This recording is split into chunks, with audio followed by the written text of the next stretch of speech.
Hello everyone, I am Ananya from first year CSBS branch at Srinivas Institute of Technology, and I will be talking about my innovation, that is smart dustbin using AI.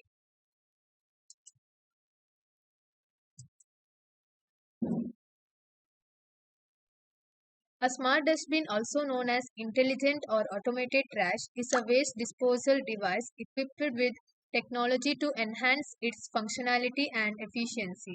A smart dustbin using AI can greatly enhance waste management and improve the efficiency of waste segregation and collection. Some key features of smart dustbin: automated lid. Smart dustbin often have automated lids that can open and close without the need for physical contact.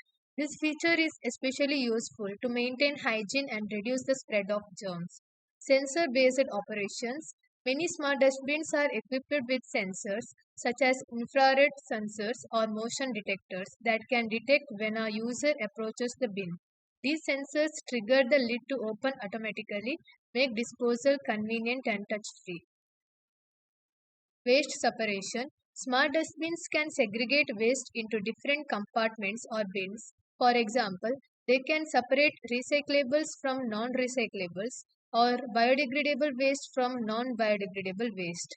Volume or fill level monitoring. Smart dustbins may have sensors to monitor the fill level of the bin. When it reaches a certain capacity, it can send alerts or notifications to prompt waste collection or inform users. Energy efficiency. To conserve power, many smart dustbins are designed to operate efficiently using low power components and possibly rechargeable batteries or some solar panels for power. Thank you.